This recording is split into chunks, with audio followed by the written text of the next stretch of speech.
आने पर भी लक्ष्मण जी ने अपना ज्ञान नहीं खोया।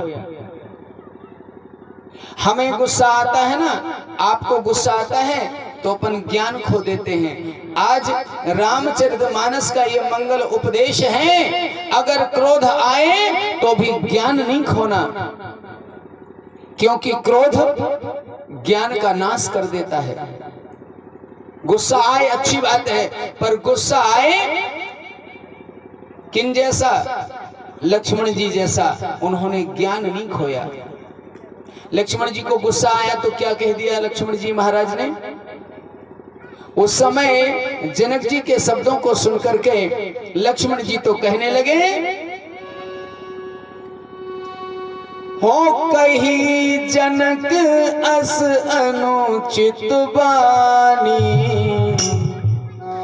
विद्यमान रघुकुल मणि जानी। कही जनक अस अनुचित बानी, विद्यमान रघुकुल मणि जानी।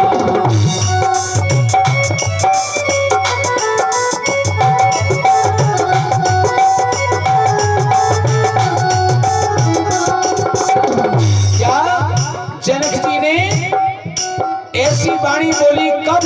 बोले जब हमारे राम जी यहाँ विराजमान हैं। और यहाँ पर शब्दों का कितना प्यारा निरूपण किया बाबा तुलसीदास जी ने। कहीं जनक अस अनुचित वाणी, और क्या बोले? विद्यमान रघुकुल मणि जानी। ये रघुकुल की मणि, मणि कौन? राम जी। और जब मणि को कोई हाथ लगाएगा तो लक्ष्मण जी हैं फणी, सांप हैं। अगर कोई मणि को हाथ लगाएगा तो सांप क्रोध में आ जाएगा। और उस समय क्या कह दिया लक्ष्मण जी महाराज ने? हाँ, जो तुम्हारे अनुशासन पावो, बंदूक ब्रह्मांड उठावो।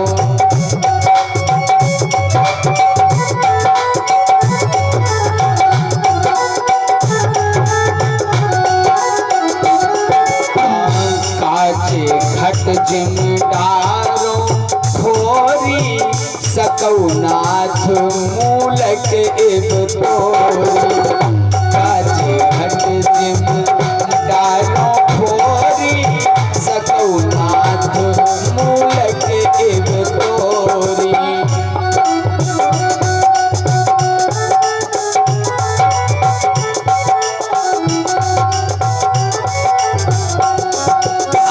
कमल नाल जिम चाप चढ़ावो,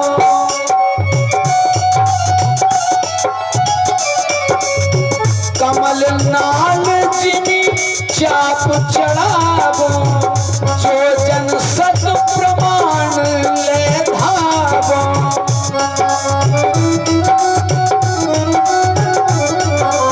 आकाश घट जिमदारो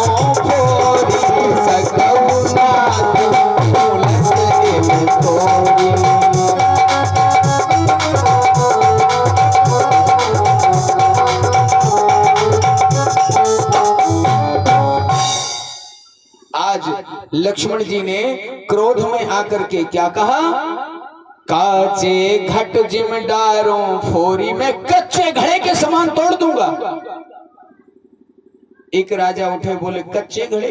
बोले कच्चा घड़ा तो कोई भी तोड़ देगा। राम जी बोले लक्ष्मण से, लक्ष्मण ये कोई वीरता थोड़ी है कि कच्चे घड़े के समान तोड़ दोगे। क्यों भाई, तुमने कच्चा घड़ा क्यों कहा? बोले इसलिए कि अगर कच्चा घड़ा टूट जाता है तो फिर वो जुड़ जाता है। यानी गुस्सा करो तो कैसा करो कि उसकी कोई ऐसा गुस्सा नहीं करना कि कोई रास्ता ना बचे। गुस्सा तो करो।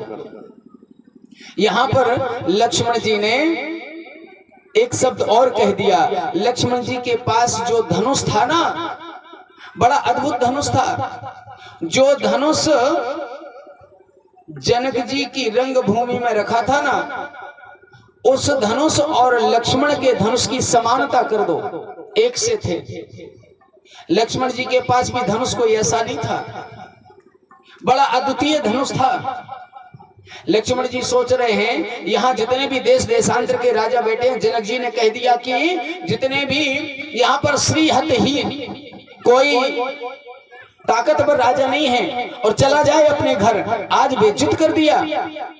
तो उसी समय लक्ष्मण जी ने अपना धनुष उतारा कंधे से और तोड़ो छत्रिक दंड जिम तब प्रताप बलनाथ, जो न करो प्रभु पद शपथ, पुनि न धरो धन हाथ।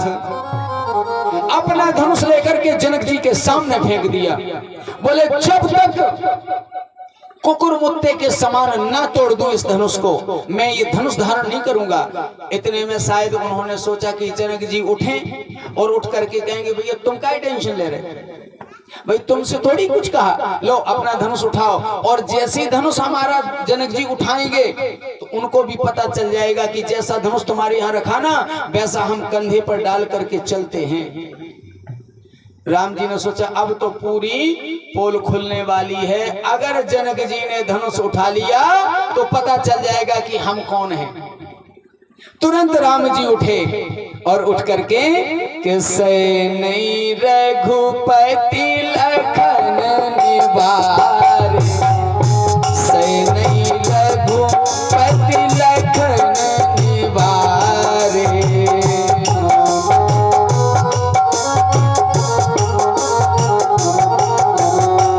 सैनी रघुपति लखन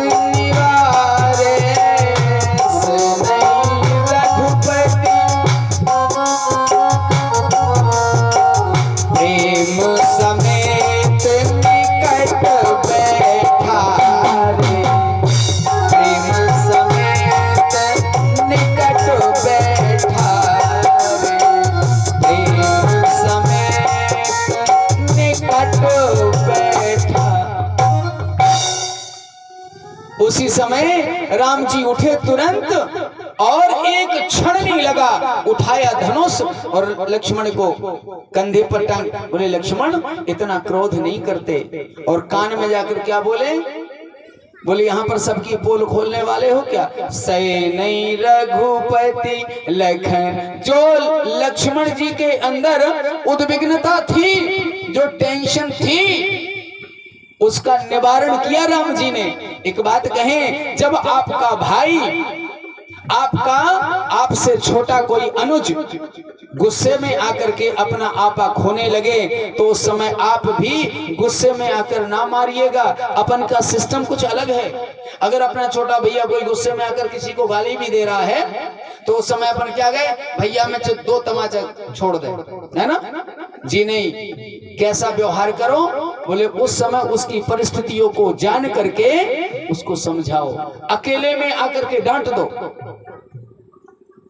और लक्ष्मण जी के समस्त जितनी भी उद्विग्नता अंदर थी राम जी ने उसका निवारण किया। बोले लक्ष्मण तुम क्या सोच रहे हो कि ये धनुष मैं तोड़ने क्यों नहीं जा रहा, तुम्हें पता है ना, तुम्हें पता है ये धनुष अपन नहीं तोड़ पाएंगे। अब तो लक्ष्मण जी सोचने लगे, प्रभु जी अपन नहीं तोड़ पाएंगे मतलब, बोले मतलब ये कि ये धनुष हमारे गुरु का है, हमारे शिव जी का है। बोले हमारी क्या औकात की मैं धनुष तोड़ दूं। लक्ष्मण जी बोले फिर मैंने तो ऊंचा उचक के कह दिया कि मैं तो कुकुर मुत्ते के समान तोड़ दूंगा। तो बोले तोड़ दो ना तुम। अब बोले हम तो तुम्हारे भरोसे कह दिया था, और जिस पर हो भरोसा राम का, बोले उससे फिर संसार पार लग, वो तो पार लग जाता है। राम जी बोले अब तो गड़बड़ है लक्ष्मण, अब कैसे धनुष तोड़े बताओ, हम तोड़ नहीं सकते। बोले तो कुछ तो उपाय होगा। बोले उपाय तो है क्या। बोले पहला उपाय तो ये कि गुरुजी जब कहें तब तोड़ने जाएं। भाई हम ऐसे उठ के कैसे चले जाएं, अगर हम खड़े भी हो जाएंगे ना और हम जाएंगे धनुष तोड़ने तो देश देशांतर के राजा जो तोड़ने आए वो कहेंगे हाँ तुम कैसे, कहाँ है पत्रिका, इनविटेशन कहाँ है बताओ, तो अपन क्या कहेंगे।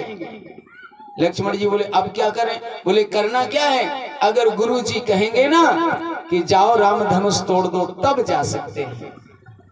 लेकिन धनुष तोड़ने अगर हम जाएंगे तो तुम्हें एक काम करना है। लक्ष्मण जी बोले बताओ क्यों? बोले तुम्हारे शीश पर धरती है, तुम शेष अवतार हो। लक्ष्मण जी कौन है? शेष अवतार। और शेष के फण पर ये धरती है। बोले तुम्हारे फण पर नीचे धरती है और ऊपर भी तुम हो, नीचे भी तुम हो और ऊपर भी तुम हो।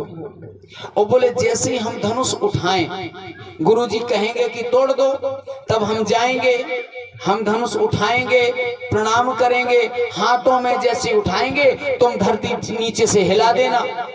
बोले उससे क्या होगा? बोले उससे होगा जितने ये राजा महाराजा है ना, तो ये गिरने उठने में लग जाएंगे। भाई जब धरती हिलेगी तो वो गिरने उठने में लग जाएंगे। फिर बोले इतने में हम अपने शिव जी को बुलाएंगे और उनका वो हमें बल देंगे, ताकत देंगे, ऊर्जा देंगे और ये धनुष टूट जाएगा, ना कोई देख पाएगा। लक्ष्मण जी बोले हाँ ये बात सही है। और उसी समय राम जी की मनोवृत्ति को उनके गुरुदेव ने पढ़ लिया। गुरु तो वो है जो अपने चेले की मनोवृत्ति को पढ़ लेता है, दिमाग पढ़ लेता है, मन पढ़ लेता है। और गुरुदेव ने देखा शुभ समय जाना, उस समय क्या किया, कैसी स्थिति बनी। राम जी सरकार की मनोवृत्ति को जान करके गुरुदेव ने कह दिया क्या कि उठहु राम भंजौ भव चापा, उठहु राम भंजौ भव चापा, मेटहु तात जनक परिताप, मेटहु तात जनक परिताप। जाओ राम उठो, जनक का संदेह दूर कर दो, जनक का दुख दूर कर दो। जैसे राम जी उठे